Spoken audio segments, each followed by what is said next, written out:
بسم اللہ الرحمن الرحیم۔ السلام علیکم ناظرین، آپ دیکھ رہے ہیں انوکھا انداز۔ میں آپ کا ہوسٹ جمال صدیقی، امید کرتا ہوں آپ خوش و خرم ہوں۔ آج ہم بات کریں گے بورس جانسن کی اور بائیڈن کی ہونے والی ٹیلی فونک گفتگو، اور اس میں کیا نکات ڈسکس کیے گئے ہیں، اور پھر اس کے بعد ایک پریس ریلیز کا اجرا ہوا ہے، اور اس پریس ریلیز میں جو اہم پوائنٹس ہیں وہ دنیا کی اکانومی کے لیے بہت زیادہ معنی خیز ہیں۔ آخر دونوں ممالک کے سربراہان نے کیا بات کیا، اور ساتھ ساتھ انہوں نے اکنامک کنڈیشن کی بہتری کے لیے جو اقدامات اٹھانے کی بات کی گئی ہے، اور خاص طور پہ ان ملکوں کی جہاں پر امریکہ کے مفادات کو صحیح طریقے سے پذیرائی نہیں مل پا رہی یا پھر مقاصد حاصل نہیں ہو پا رہے، اور ان میں بہت سے ایسے ممالک بھی شامل ہیں جن سے امریکہ کا براہ راست ٹاکرا چلتا رہا ہے، اور اس وقت بہت سے ایسے بھی ممالک ہیں جن میں کافی تسلط تھا، مگر اس وقت دیکھنے میں آ رہا ہے کہ خطے میں نئے سپر پاورز جو ہے وہ اپنا اثر و رسوخ بڑھانے کے لیے متعدد ایسے منصوبوں کا اجرا کر رہے ہیں جس سے امریکہ اور اس کے حواریوں کا بالکل ہی پتہ کٹ جائے۔ آخر یہ کیا کہانی ہے، ہم آپ کو اس ویلاگ میں تفصیل سے ڈسکس کریں گے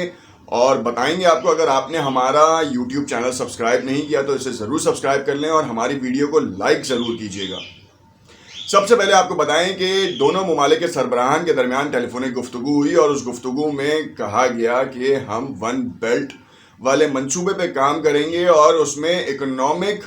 کنڈیشنز کی بحالی کے لیے انٹر سٹی کنیکٹیویٹی دیں گے، اور تو اور ڈفرینٹ کنٹریز سے ریلیٹ کرتے ہوئے وہ بیلٹ روڈ ہوگا۔ بیسکلی ان کا کہنے کا مقصد صرف یہ تھا کہ چائنا نے جس طریقے سے سی پیک کا اجرا کیا ہے، چائنا نے جس طریقے سے پاکستان، ایران اور ترکی کو اسٹریٹجک پارٹنر بنانے کی ہر ممکن کوشش کی ہے، اور اکنامی کی اسٹیبلٹی کے اوپر سب سے زیادہ کام کیا ہے، اور جس طریقے سے ان تین ملکوں کا جو جھکاؤ ہے چائنا کی طرف وہ قابل دید ہے، کیونکہ پاکستان کے ساتھ چائنا کی دوستی آج کی نہیں، پچھلے 50 سال پہ محیط ہے، اور ہر برے وقت میں چائنا نے ہماری مدد کی ہے۔ ہمارے بہت سے اسلامی ممالک کی طرف سے بھی مدد ہوئی، مگر اس کے بعد کسی کے کہنے کے اوپر ہم پر رعب اور دبدبہ بھی جمایا گیا، اور ہمارے برے وقت میں کام تو ضرور آئے، مگر جب اور برا وقت تھا تو انہوں نے اسی حوالے سے اقدامات کرنا شروع کیے۔ آخر یہ کیا کہانی تھی، ہم اس کو بھی ڈسکس کریں گے۔ سب سے پہلے آپ کو بتائیں کہ چائنا کا جو ون بیلٹ منصوبہ ہے، اس کی طرز کے اوپر بائیڈن نے جانسن کو فون کیا، اور انہوں نے کہا کہ ایشیا میں، خاص طور پہ ایشیا میں ہم اس طریقے کا کوئی نیا منصوبہ لے کر آئیں، اور تو اور ان ممالک کی کنیکٹیویٹی کے اوپر دھیان دیں جہاں پر اکنامی کی سچویشن بہت ہی ورسٹ ہوتی جا رہی ہے۔ کرونا نے اچھی اکانومیز کو جو ہے وہ شدید ترین متاثر کیا ہے، خاص طور پہ عام انسان کی زندگی بہت متاثر ہوئی ہے کرونا کی وجہ سے، اور آپ نے دیکھا کہ اس وقت ایک عالمی سطح کے اوپر سوئس کینال میں جو ایک شپ پھنس چکا ہے، اس کے حوالے سے آپ دیکھا جائے تو اس وقت منظر عام صورتحال جو ہے نا بالکل ہی چینج ہوتی دکھائی دے رہی ہے۔ متعدد ممالک میں تو یہ بھی کہا جا رہا ہے کہ غذا کی قلت کا سامنا بھی کرنا پڑ سکتا ہے اگر تو یہ جہاز 4 سے 5 ہفتے تک سوئس کینال میں پھنسا رہے۔ اب سینیریو بہت ہی چینج ہوتا نظر آ رہا ہے، کیونکہ ایک ویسل جس کے اوپر تقریباً 20,000 کنٹینر لدے ہوئے ہیں، اور قدرتی طور پر ہوا کے تیز دباؤ کی وجہ سے اپنی سمت اور اپنا توازن برقرار نہ رکھ سکا، اور وہ پھنس گیا ہے۔ اور پھنسنے سے اس نے کیا کیا کہ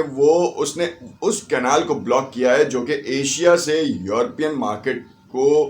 تجارت کے لیے وہ راستہ یوز ہوتا تھا، اور مارکیٹ کی رسائی ہوتی تھی۔ اب اس کی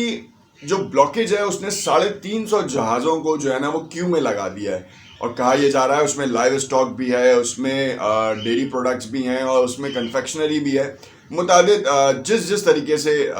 لوگ شپمنٹ کرتے ہیں وہ کنٹینرز وہاں پہ اس میں ہیں، اور سامان موجود ہے۔ اکانومی جن ملکوں کا سامان اس میں تھا، جہاں سے وہ ٹرانزیکٹ ہو رہا تھا، ایجپٹ کو سب سے بڑا نقصان یہ ہے کہ پر شپمنٹ جو ہے وہ اس کو وہاں پہ کاسٹ بیئر ہوتی تھی، وہ کماتا تھا، جو کہ رک گیا ہے۔ اگر 4 سے 5 ہفتے تک یہی صورتحال رہی تو سامان تو خراب ہوگا ہی ہوگا، مگر جو عالمی سطح کے اوپر بحران کی کیفیت ہوگی اس سے نمٹنے میں بہت زیادہ مشکلات پیش آ سکتی ہیں. اس وقت بائیڈن نے جو تجویز دی ہے وہ ایران کے چائنا کے ساتھ معاہدے کے اوپر دی ہے, جو کہ 25 سالہ کوآپریشن کے اوپر معاہدہ کیا گیا ہے, اور کہا یہ گیا ہے کہ $600 ارب کے اوپر ہم لے کر جائیں گے اور انویسٹمنٹ سے ہم ایران کی تقدیر بدل دیں گے. اب یہی چیز اس وقت ایسے وقت میں سامنے آئی ہے جب سوئس کینال بلاک ہوئی ہے, چائنا کا ایگریمنٹ ایران کے ساتھ ہوا ہے, اور ساتھ میں کہیں پہ بھی خطے میں امریکہ کا اثر و رسوخ نظر نہیں آ رہا. تو امریکہ کے اثر و رسوخ کی وجہ سے بورس جانسن کو بائیڈن نے کال کیا. بائیڈن نے کال کرنے کے بعد کیٹاگورکلی یہ بات ان کو بتائی کہ ہم ایک ایسا منصوبہ لے کر آئیں جس پہ ہماری اجارہ داری ہو اور ہمارا تسلط قائم ہو. چائنا اور روس کے بڑھتے اثر و رسوخ کو روکنے کے لیے, خاص طور پہ ایشیا میں جو چائنا کام کرتا جا رہا ہے, اس کے اثر و رسوخ کو روکنے کے لیے وہ ان ممالک کو ٹارگٹ کریں گے جو کہ چائنا کے اثر و رسوخ میں ہیں.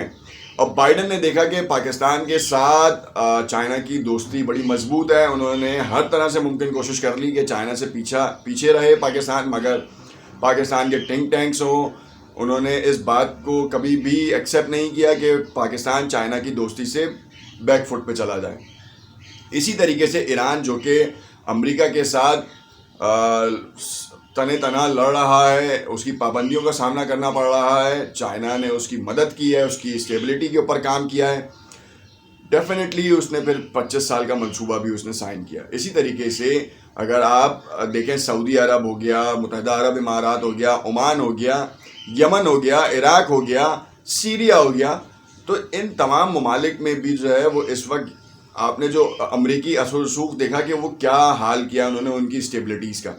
خاص طور پہ سعودی عرب کے آئل کے کنووں پہ قبضہ بالکل انہوں نے, امریکہ نے اپنا قبضہ کر لیا ہے. سوئس کینال کے بلاکیج کی وجہ سے آئل اور کموڈیٹیز کے پرائسز بڑھیں گے, اور یہ فیکٹ ہے کہ ان کے پرائسز آپ دیکھیں کہ فوریکس مارکیٹ میں بھی جو ہے وہ فرائیڈے نائٹ کو جب یہ اس بات کا اشارہ ملا کہ 4 سے 5 ہفتوں میں جو ہے وہ جہاز کلیئر ہوگا اور روٹ کلیئر ہوگا بیسکلی,